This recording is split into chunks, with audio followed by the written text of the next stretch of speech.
Buenas tardes, profesora y compañeros. Bueno, en este momento, en esta oportunidad, vamos a charlar sobre evaluación institucional y evaluación de los aprendizajes.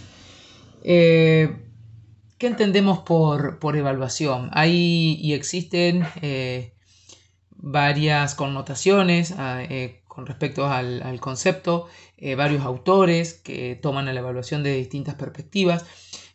Nosotros entendemos a la evaluación como una estrategia útil, ¿sí? Como un instrumento, como una estrategia, como una herramienta útil y necesaria para el mejoramiento de la calidad de la educación, de las prácticas educativas, de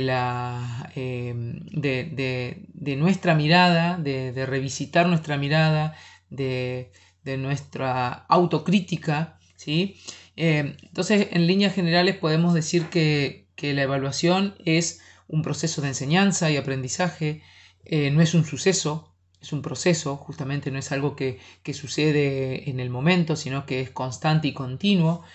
Es una práctica social y emocional, ¿sí? Emocional porque intervienen muchos factores emocionales a la hora de poder evaluar. Tenemos que tener en cuenta la situación, el momento, el lugar donde evaluamos y a quienes evaluamos, de qué manera. Social porque así como existe la autoevaluación introspectiva de cada uno, también evaluamos a los demás, ¿sí? Depende el rol y función que cumplimos dentro de la institución. La evaluación requiere una mirada múltiple de diferentes perspectivas, ya sea el rol y función que ocupemos. Es una oportunidad para aprender y reaprender constantemente, reconocerse, revisitarse, remirarse, dijera Sandra Nicastro. Es un medio, no es un fin, ¿sí? Es un medio para poder alcanzar la mejora de la calidad educativa, la mejora de las prácticas pedagógicas, la mejora de la comunicación institucional, etc. No es un castigo, es una instancia más de aprendizaje durante la evaluación. Se trabaja sobre el error, ¿sí?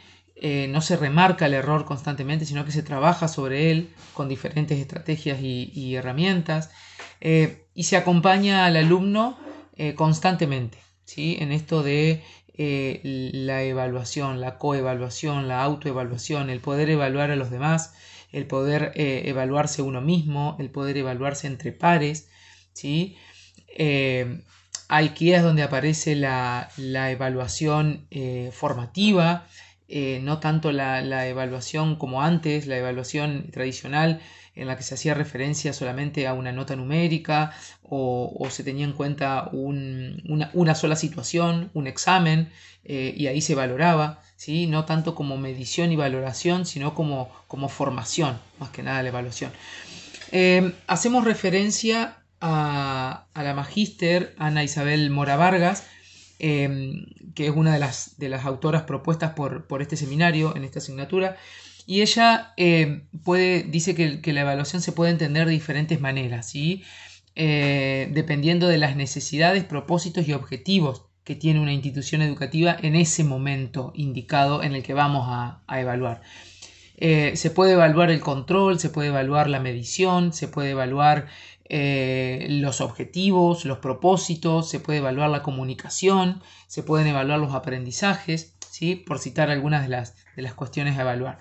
Y dice que de esta perspectiva se puede determinar en qué situación educativa es pertinente realizar esta valoración, esta medición o la combinación de ambas dos, ¿no? Eso es importante a tener en cuenta antes de realizar la evaluación, ya sea de los aprendizajes dentro del aula o una evaluación o un análisis institucional más general que lo puede llegar a hacer un equipo de conducción o lo puede llegar a hacer la supervisión o la dirección departamental de escuela. Acá hacemos un hincapié en la autoevaluación, ¿no? La misma autora, Mora Vargas, ella se refiere a la autoevaluación y dice que consiste en un proceso de análisis y reflexión introspectivo, o sea, de cada uno, y prospectivo, esto de pensar en el futuro, de pensar en el más adelante al realizar la evaluación.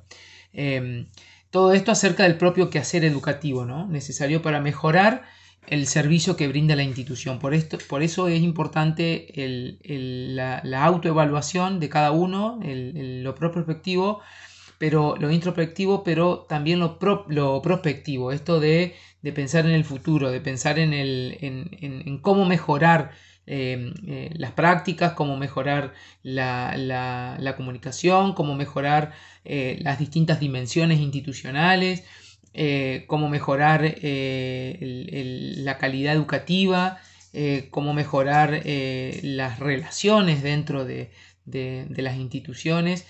Bueno, todo esto es importante a la hora de pensar en de qué manera vamos a evaluar, qué estrategias y qué herramientas utilizaremos para evaluar.